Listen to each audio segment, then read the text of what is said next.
truthful about what all of those different methods offer and what the consequences or outcomes could be. I chose the at-home delivery.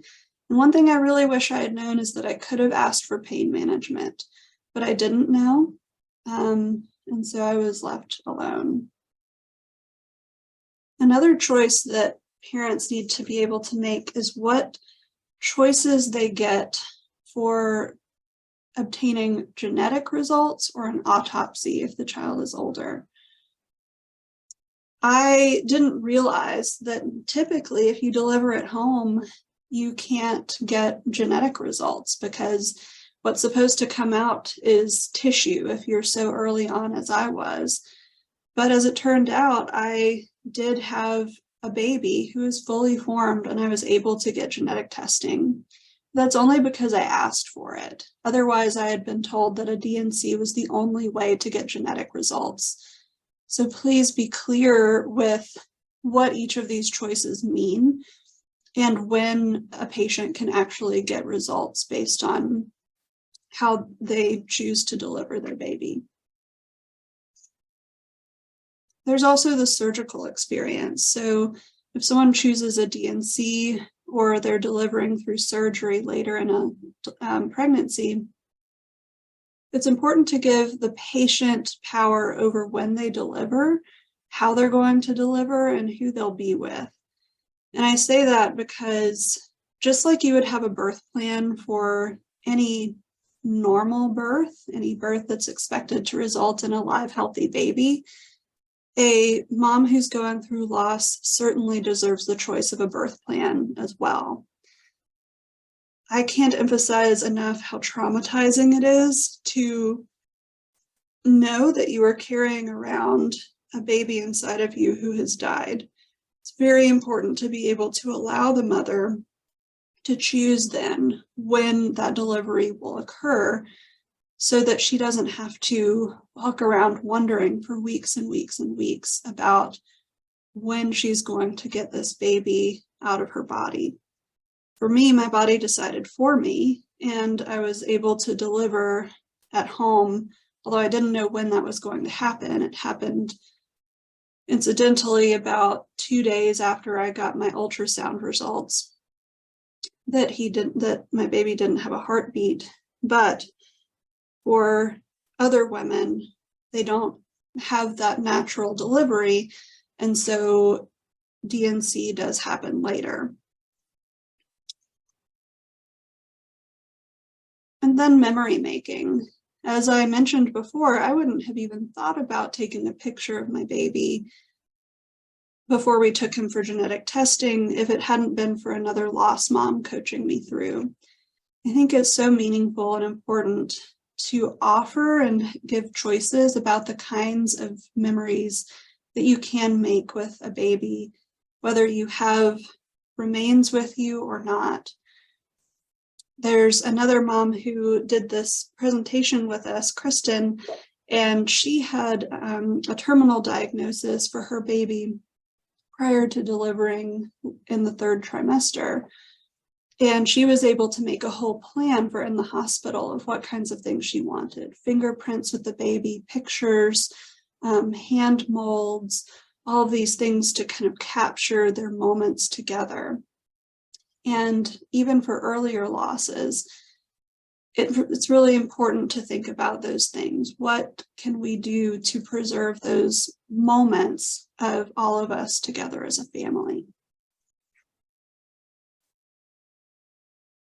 Next is preparation. So based on the choices that the mother or parents make in terms of what they want for the next steps of their labor and delivery, preparation is key. I think one thing that my collaborator, Rebecca Topic, always says is we want the full compassionate truth.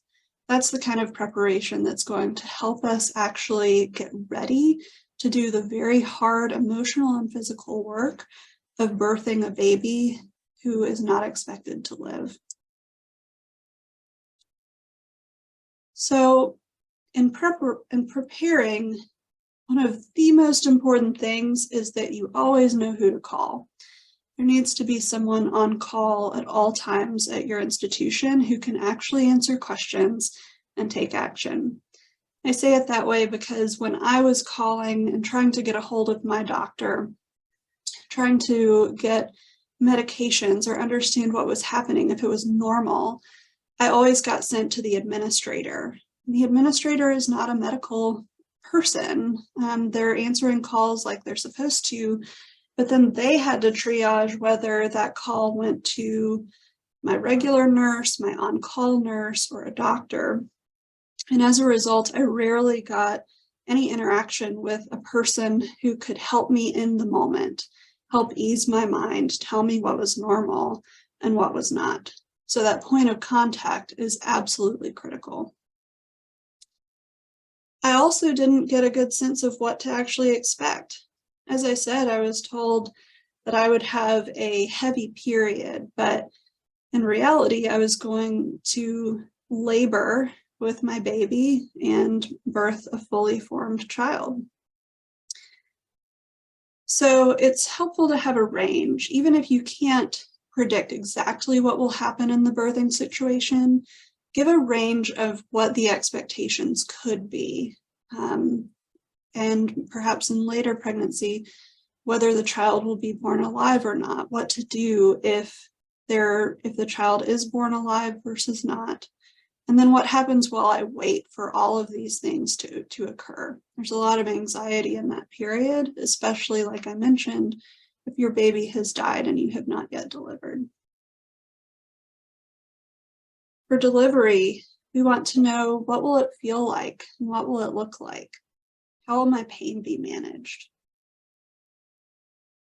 I think that saying any early loss is just like a period is not usually the case, although it can be. So it's helpful to have some what-if scenarios ahead. Perhaps this is what to do if you do have pain. This is who to call. This is what we think it may look like, but we could be wrong. Making sure that someone knows that they're actually delivering their baby and using that language is really important. Preparing for the care of the remains is another really important point, because we need to know, if we want genetic testing, how we actually capture the remains. There are these wonderful tools called miscarriage toolkits where someone will send you an actual strainer that catches the blood that's coming out during a miscarriage, and that will catch the tissues that may be used to gather genetic results. That's not something anyone would really know unless you've been told. So I would really advocate that hospitals offer those to their patients. Then it's helpful to know what happens to the remains and how to plan a funeral. Hopefully we haven't done this before. Hopefully no one has had to bury or cremate remains of a child or baby before. So having someone to walk through that is really helpful. And then afterward, knowing who's going to call me after I deliver my baby. Who do I get to follow up with? Who's going to make sure that I'm okay, both physically and emotionally? And how do I ask for help if I need it? Finally, and this is one of my favorite sessions, one that I think is really important, is language. There are so many things that we say because, again, we have great intentions, but as it turns out, those words may be off-putting or overly jargony. We see a lot of medical jargon in my line of work with palliative care. And so it's important to be thoughtful about the language we use and how we go about approaching patients and families. This is where I'll give some do's and don'ts. So, of course, avoid medical language, lingo, jargon, and phrases when possible. Describe everything openly and honestly. Use thoughtful and compassionate words. and facilitate a healing experience. And I'll tell you how to do all of these things. So we'll start with this first page about some of the medical lingo that may be used that's hurtful and how we can counter it with a helpful phrase. So I'm going to tell some stories with these examples. In an ultrasound, you may hear what I heard, which was I was laying on the table in the women's center, sure that my baby was gone, but it hadn't been confirmed yet. And the doctor scanned and scanned my uterus for so long, and I was just waiting for her to confirm and tell me something. And she started talking about my capillaries and showing me those. And I was thinking, what? I don't need to know about my capillaries right now. Is my baby alive? So I asked her, is there a heartbeat? And she said, I see no cardiac activity, which of course meant that my baby had died. And what I wish I had heard is, I'm so sorry, your baby doesn't have a heartbeat. I think that would have been a lot clearer for me. Next, in talking about the baby's remains, one of the things I heard was when I called the nurse's office and said, I really want genetic testing and I need to know what I need to do in order to get my baby tested for what may be going on. They said, well, have you seen any products of conception? And I work in the medical field, but I was thinking, okay, conception, that's when we made the baby. What kind of products would come from that? And then I was like, oh, the baby is the product of us conceiving. What a weird way to say it. And it's correct, it's clinically correct, but it made no sense to me. And so it would have been easier if someone had just said, this is how you can collect your baby's remains or the placenta following your miscarriage. And then when I went in to provide my baby's remains to the pathologist, he asked me some questions and he said, is this your first abortion? And again, I was so confused. And I said, well, I didn't have an abortion. I had a miscarriage. And he said, oh, I mean a spontaneous abortion. And I was like, I don't know, but I have had 2 miscarriages. And he was like, okay, 2 spontaneous abortions. And that's, again, factually correct in the medical text, but it felt really strange to me because it sounded like I had made a choice here. And many people do make a choice to have an abortion, which is fine, but it was different from my experience of having a miscarriage and pregnancy loss. And then in describing the cause of the loss, my colleagues or collaborators have heard you have an incompetent cervix, which makes it just sound like your cervix is stupid. And of course, your cervix is not a person. It's just a part of your body that is trying to do what it's supposed to.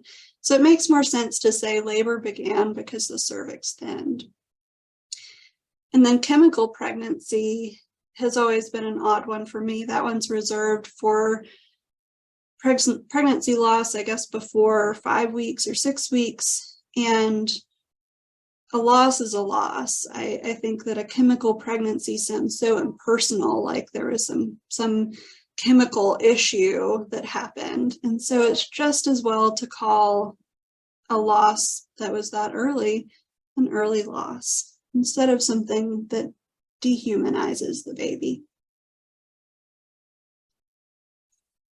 Next, we have some examples of delivery and diagnosis.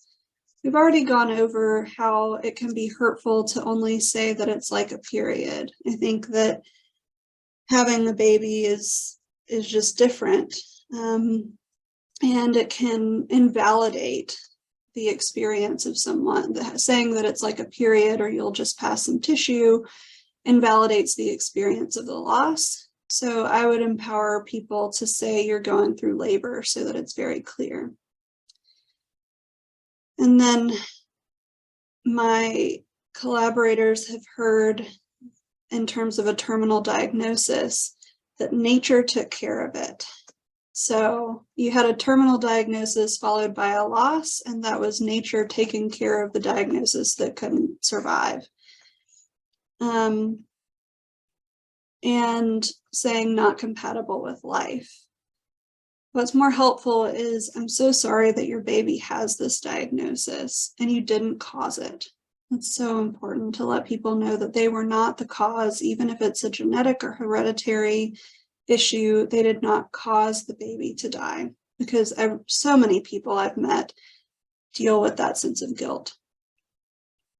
And then for risk of stillbirth, we've heard you're the only reason your baby is alive. And some people might find that comforting. I think the other perspective is that's a lot of pressure to put on the mom.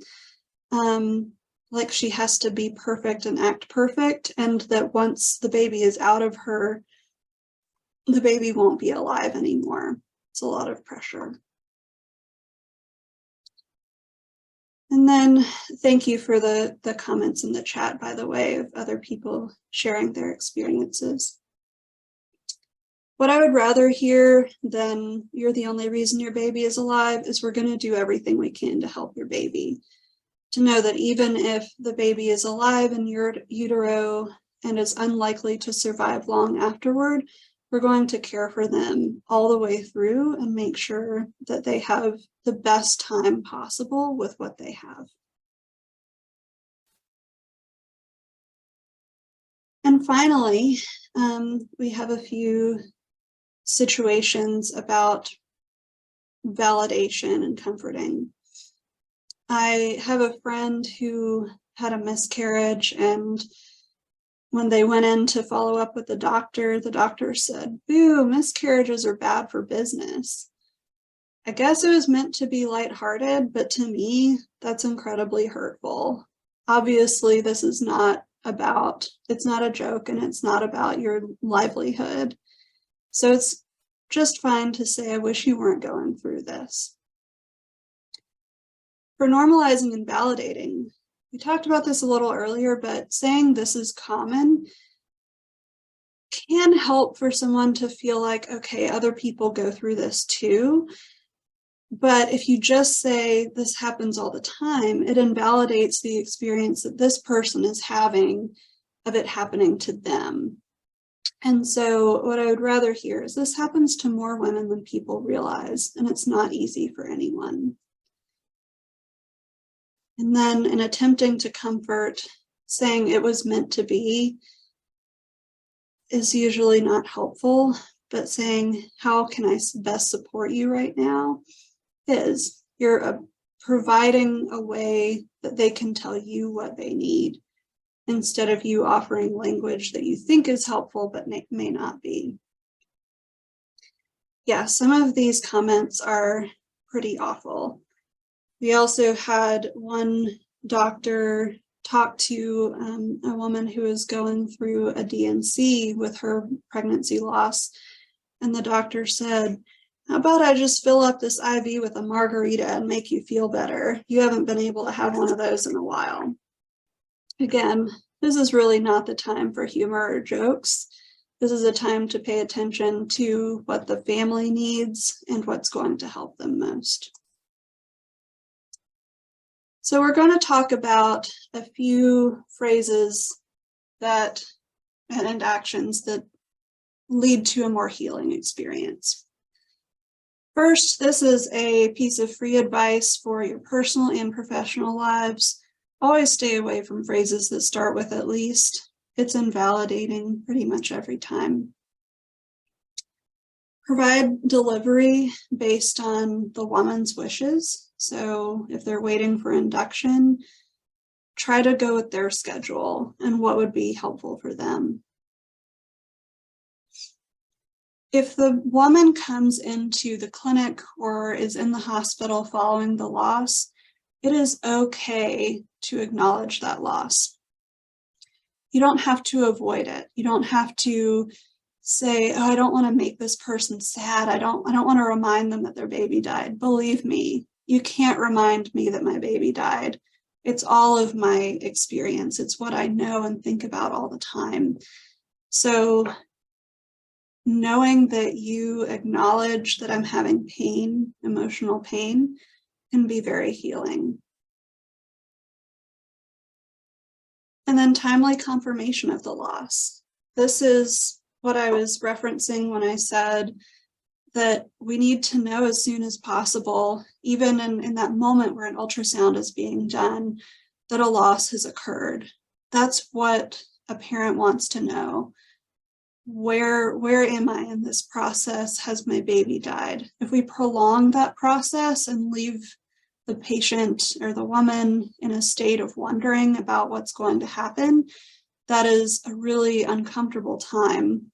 With my first loss, I found out that I had officially miscarried because my HCG level went down between one blood draw and another that were days apart.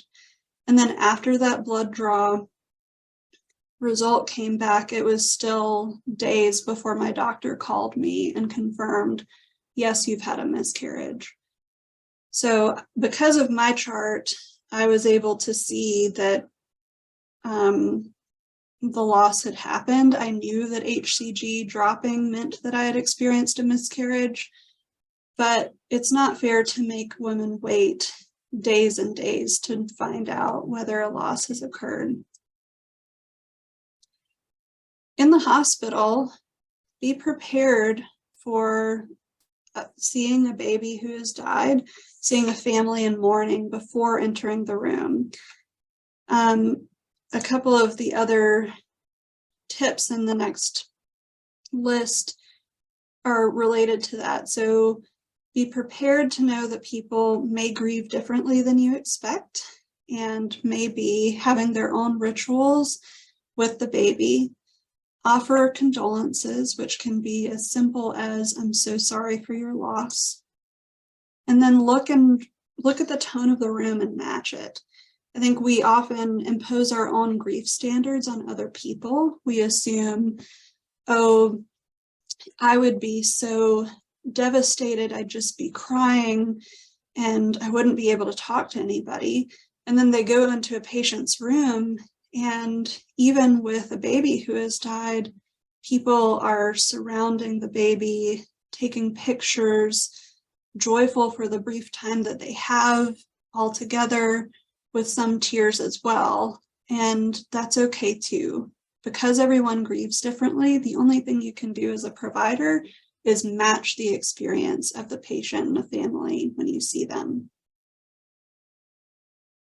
Also in the hospital, it's very common for every patient to be stacked into rooms next to one another where you can hear what's going on in the next room. If a baby has died, try to find a place for the parents and family to be with their baby that's private, so that they don't have to hear the crying of a living baby or the joy and laughter of another family right next door. Give them the space and the quiet that they need to do what they need to do. And then discontinue follow-up that is meant for a live birth. This is not something that we typically think about, but there are all these schedules, all these appointments usually scheduled after a baby is born. And so we in the hospital call and say, this appointment's coming up, or here's a reminder, congratulations on your baby. And that can be really traumatizing because you have to tell someone again and again, my baby is dead, we don't need an appointment. This can be managed with a note to health information systems to discontinue follow-up and to cancel all of the future appointments. If you have it, provide grief follow-up from the care team. This could be from a psychosocial staff member. It could be from the doctor or nurse. It could be from a grief and bereavement specialist. But always make sure that you give at least one phone call to the family after their loss to check in and see how they're doing and see what questions they have. And finally, use the baby's name whenever possible. If you know that the family named their baby, then say it. It won't make them sad. It will help them to honor the humanity of their child, the child they wanted, the one that they had dreams for and hopes for, that you honor them as a person and as someone who is named. If you don't know the name, just ask. Something that people love to share. And when in doubt, if you don't know what to say, it's always okay to start with, "I'm so sorry." This is easy, it's simple, and it's true. In summary, for a helpful and healing environment, validate the experiences of parents and mothers with empathy. Imagine yourself in their shoes. Imagine all those slides I showed you of myself and my own journey of the highest of highs and then the lowest of lows. Imagine what that would feel like for you. And as Ted Lasso would say, be curious, not judgmental. These are words to live by in any part of life. And remember that common is not the same as easy. If someone has experienced something that's common, they're part of a larger group, but they all have their own experience and their own unique perspectives. In your own system that you exist in as a provider, I have a few suggestions for how your patients can get support. You can offer family advisors who have also experienced loss or mentorship from other bereaved parents, which I had, support groups in the hospital. As a system support, if you know the baby has a terminal illness, develop a palliative birth plan so that they know what to expect from the earliest moment possible. Provide printed educational materials with much of the information I've shared about what your options are, what your choices and preparation should be for a loss at any point of term.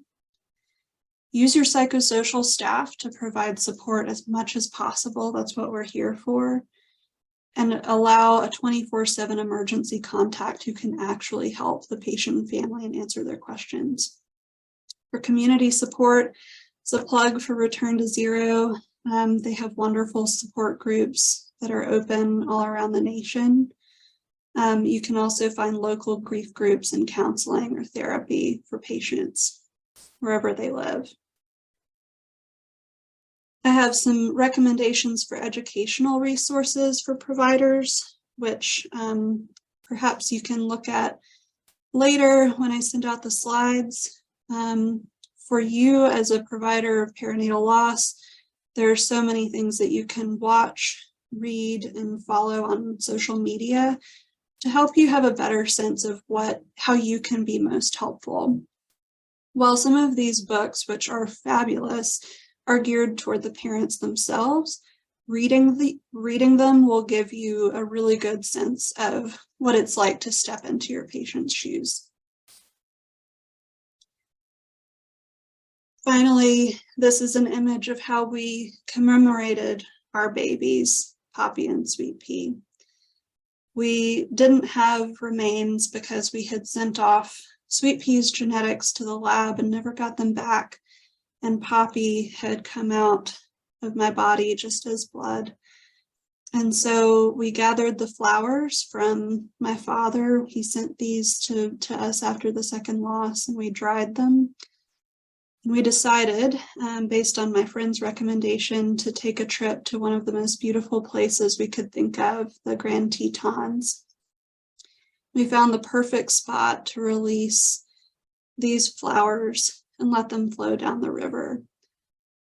One of the most beautiful parts of that is I was releasing the flowers which symbolized them, still made me feel like I had to let go of something and release control, release the idea that I would ever have these babies.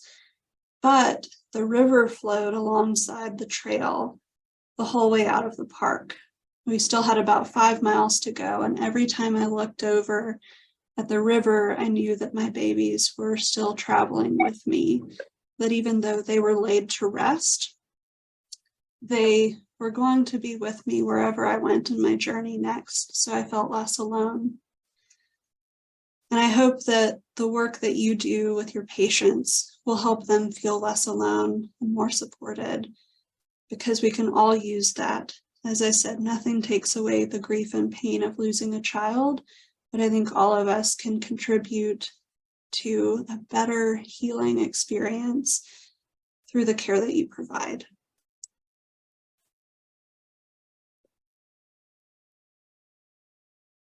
Thank you so much for coming.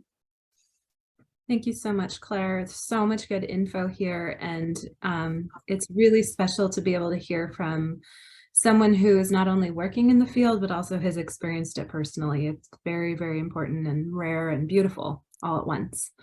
So thank you. Well, let's look at the chat. We've got some questions here. I think one of them was whether your, a big one was your slides, whether they're available to you, to people. Yes, I will make these available. I just ask that you do not share them with others without my consent. They're to be used for your educational purposes only. And how should people reach out to you? They can do so with either of these links. LinkedIn is probably best, or I can add my email address to the chat. Sounds good. Let's see, I'm just reading through some of the chat. So yeah, that communication between departments, thank you for lifting that up. That's definitely something that gets missed in follow-ups. I experienced that myself too. Somebody missed the part about timing delivery based on the woman's wishes. Mm-hmm. Can you cover that again, and what you just talk a little bit more about making that important point? Okay, yes. With timing the delivery, I mean that oftentimes when a woman needs to have a D&C, they are a bit beholden to the capacity of an operating room. And so I have had friends who have had miscarriages, or their miscarriages in progress, and they very much want to choose a D&C because they think that the best way to get genetic testing done is by gathering remains during the D&C. But then they're told, well, we can do it, but not until 4 weeks later. And so they're asked to carry and hold their baby and not allow the natural process. The natural process is not happening of getting the baby delivered for 4 weeks. And so as much as we can accommodate the parents who are actually pregnant and are having a miscarriage so that they can have an earlier surgery scheduled for a D&C, the better, based on when the woman wishes to deliver. Thank you, thank you. And someone asked about free resources, because they typically work with people who may not be able to afford support that costs money. And so it looks like there was a good exchange in the chat of lifting up Postpartum Support International has free online support groups. That's awesome to know about. And contacting Children's Bereavement Center, they also have some free support there. Do you have anything else that comes to mind with free support? I see that Taryn Schulke is on, and she is really, she is a grief and bereavement specialist with me. She may have some ideas. I mostly know local resources, honestly, local to Houston. So I'm not as familiar with national, but some people do participate in Grief Share, which is often located in churches, but it's available around the US, places to go and share about different types of grief. Sounds good. And I'll say that Return to Zero, we don't turn anyone away. We just ask that you email Betsy at rtzhope.org, and we will definitely place people in support groups, even at it, for $0, whatever is needed in their life at the moment. So I understand that a lot. Great. I don't think there's anything I more. did see one other question. It was about space limitations. If we're trying to allow privacy, that is an excellent point. There's often not the ability to draw a clear boundary between the grieving parent and the celebrating parent next door. In Houston, we do have some spaces called butterfly rooms, which were named after, that were created after a bereaved mother's baby died shortly after birth. And it's a really beautiful room that's set aside just for having a peaceful death experience with the baby and time together as a family. But what I will say is you can also create some type of sticker or door sign near to place on the child's door, just to let at least other staff know as they're passing by in the hallway or as they're congregating around the room, to hold a quieter space, a space where the family can grieve without all of the commotion in the hallway that often happens in a mother-baby unit. It looks like Alana asked, is it okay to make these suggestions to your patient of like letting go of the flowers to honor loss, stuff like that? Yes, I recommend it. Taryn, who I mentioned before, is actually the one who came up with that idea. She was a grief and bereavement specialist who worked with me, and I wouldn't have thought of it. So I would recommend, if you think of any rituals or you read about some rituals that may be helpful for a family, you suggest them, because they often wouldn't think of them on their own. And that helps spark some creativity about how they can bond and honor their baby. Awesome. What about Roe versus Wade and that role it plays in Texas, given that you are there? How do you see pregnancy loss support in hospitals being impacted by that? In hospitals, I don't see it being affected very much. It's been difficult, and the ways that people are allowed to be treated and mourn their babies here has been impacted greatly.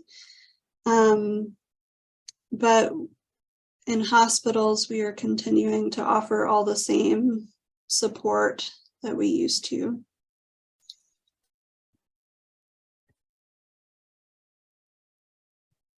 All right. Thank you to everyone who's offered such wonderful resources, and I wrote down a couple of book recommendations that you mentioned, so thank you for that too. Yeah, wonderful.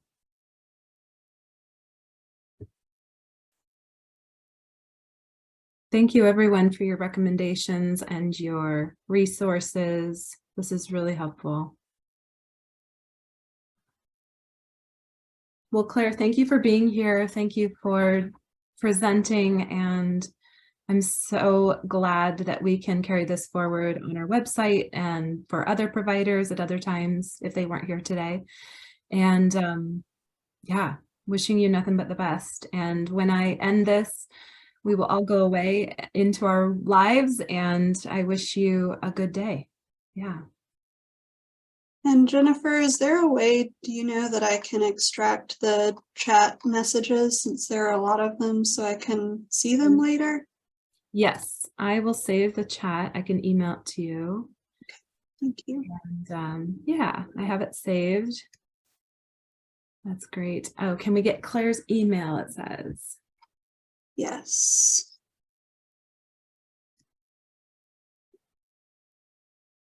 And thanks to everyone here today for all that you do as well. The fact that you even showed up for a webinar like this says a lot about who you are, and thank you for that. That's right. And I know this was heavy, so please take a break and take a few deep breaths and allow yourself to feel whatever might have come up with you. I know this is a lot to take in, and I appreciate you listening so graciously to my experience. I hope you got something out of this that will help you serve your patients. Wonderful. Thanks, Claire. Take care.